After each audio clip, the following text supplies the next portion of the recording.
बालकों को देखा।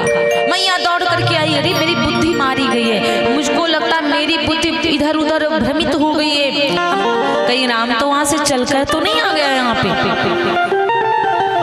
मैया कौशल्या विचार करने लगी, कहीं लल्ला उधर से यहाँ चल के तो नहीं आया, अब यहाँ जाए तो राम, वहां जाए तो राम, यहाँ जाए तो राम। भगवान ने मैया की दुविधा को आज शांत कर दिया। एकदम से राम जी चतुर्भुजी रूप में आए। देख रावा मात ही निज अद्भुत रूप अखंड, रोम रोम प्रति लागे कोटि कोटि ब्रह्मांड। अद्भुत रूप भगवान ने मैया जी को दिखाया। जब कौशल्या मैया का अद्भुत रूप, कौशल्या मैया ने राम का अद्भुत रूप देखा, भगवान को प्रणाम करती, प्रभु आपने बड़ी कृपा करी हमारे यहाँ पधार करके। चारों बेटों को राजा दशरथ शिक्षा दे रहे, बेटा द्वार पर कोई याचक अयाचक भिखारी आ जाए कभी खाली हाथ जाने नहीं देना, कोई आ जाए बड़ा तो उसको प्रणाम जरूर करना। शिक्षा की आवश्यकता भगवान को भी पड़ी। आजकल साधारण व्यक्तियों की तो बातें छोड़ दो, आज के जमाने में यदि व्यक्ति के पास में जीवन में शिक्षा नहीं है तो बेकार है उसका जीवन, काम का नहीं है वो। इसीलिए महाराज और तो और आजकल के बच्चे ना जल्दी से पढ़ने नहीं जाते, माता पिता को दुलार आता है, प्रेम आता है, बच्चे को माफ कर देते हैं। अभी छोटा है, दुलार आता है, प्यार आता है, बड़ा हो जाएगा तो माफी, बड़ा हो जाएगा तो वो जिंदगी भर रोएगा। अभी रोता है तो आपको कष्ट होता है, बड़ा होकर रोएगा तो बहुत ही ज्यादा होगा। इसलिए बच्चों के ऊपर ज्यादा दया नहीं करना चाहिए, पढ़ने के लिए भेजो। आजकल तो हर माता पिता सोचता है कि मेरे बेटे को पढ़ाने के लिए टीचर घर आवे। राजा दशरथ जी के यहाँ क्या कोई कमी थी? क्या वो गरीब थे क्या? या उनके घर पे धन नहीं था? या उनके घर पे दास दासियां नहीं थी? उनके घर पे अथाह धन है, राजा हैं, बहुत कुछ है, फिर भी वो अपने बालकों को पढ़ने के लिए भेजते। चाहते तो यही कहते गुरु का घर महलों में बनवा दूंगा और गुरु जी से कह दूंगा ये पढ़ने के लिए यहाँ है।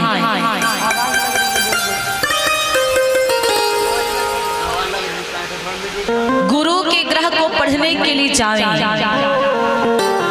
राजा दशरथ जी इतने बड़े राजा विचार करते तो सोचते राजा गुरु को यहीं बुला लूंगा और मेरे बच्चों को पढ़ाएंगे महाराज, लेकिन नहीं, राम जी को भी पढ़ने जाना पड़ा। गुरु ग्रह गए पढ़न रघुराए,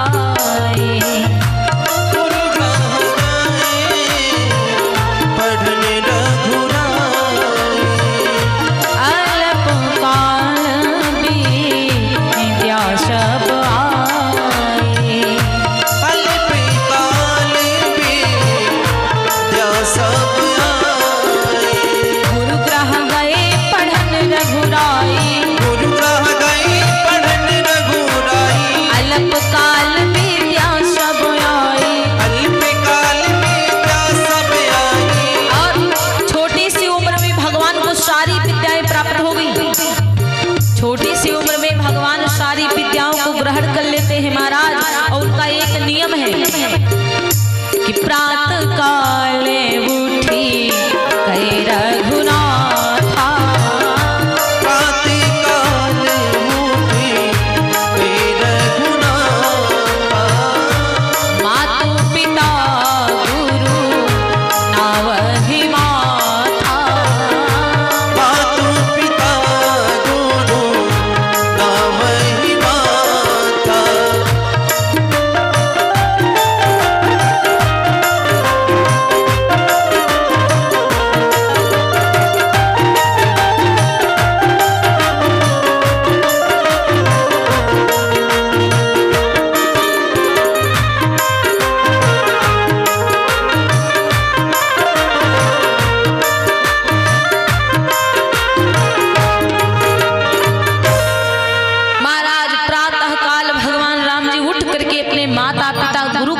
करते हैं। कल भैया जी ने बड़ी सुंदर बात कही थी, राम जी की तो सुनते हैं लेकिन राम की नहीं मानते।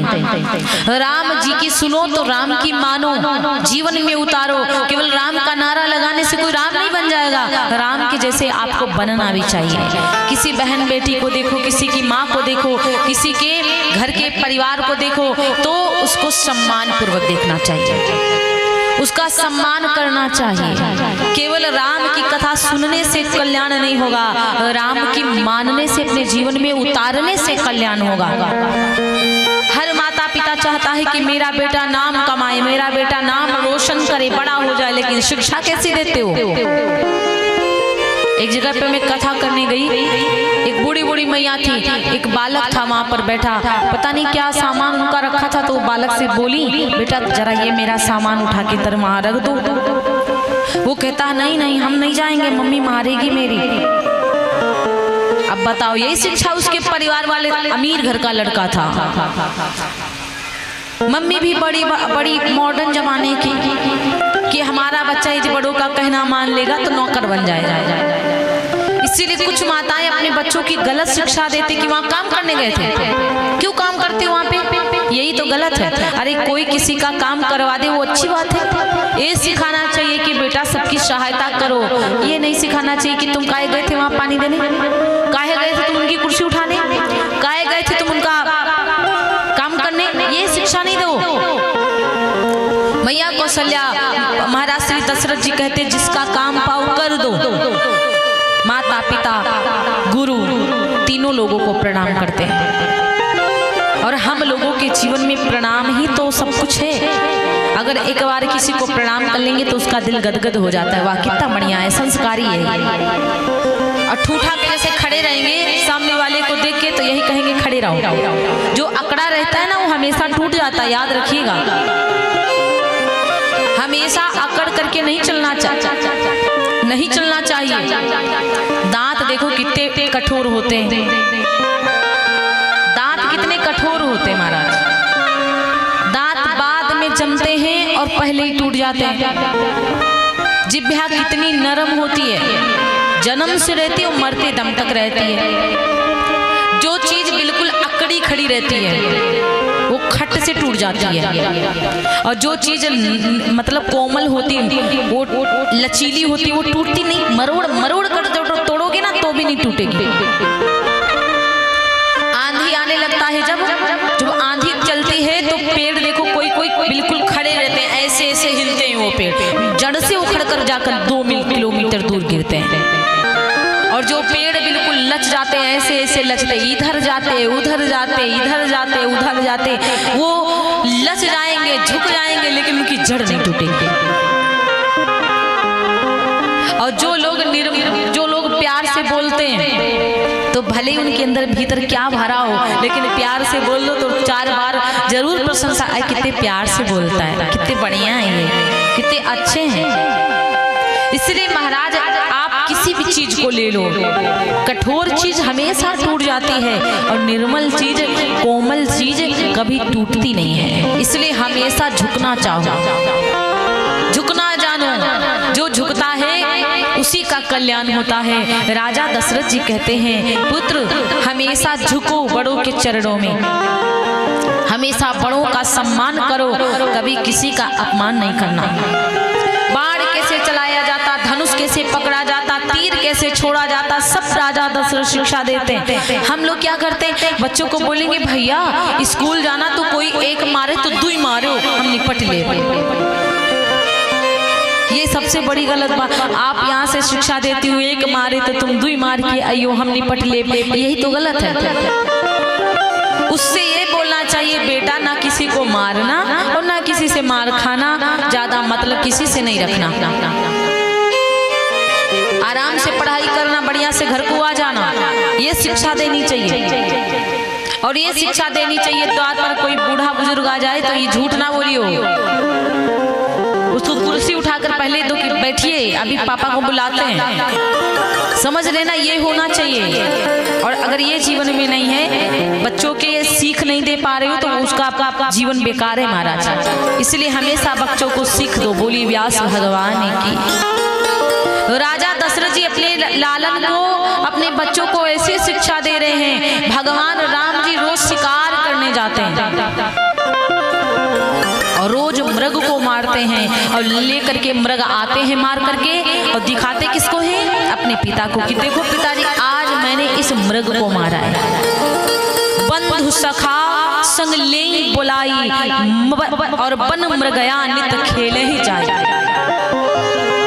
रोज जाते हैं मृग को मार कर लाते हैं, लेकिन पता है अब यहाँ पे लोग शंका करते हैं यार भगवान भी मृग को मारते थे, ये कैसी बात है?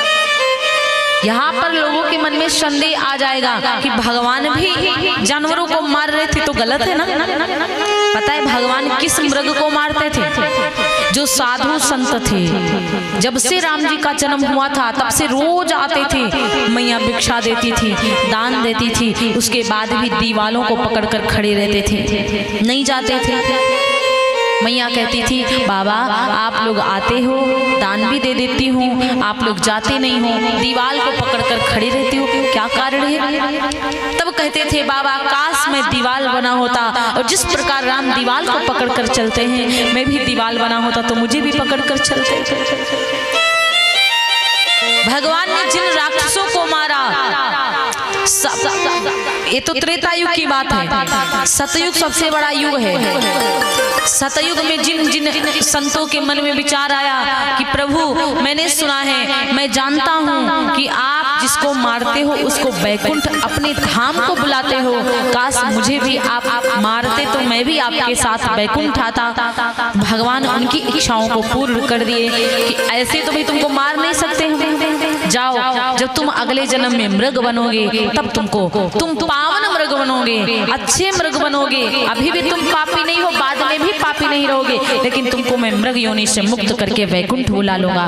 तो भगवान पता है उन्हीं मृगों को मारते थे जो बाबा मृग बनना चाहते थे कि मैं आपके हाथों से मरूं और वैकुंठ चला जाऊं, कि पावन मृग मां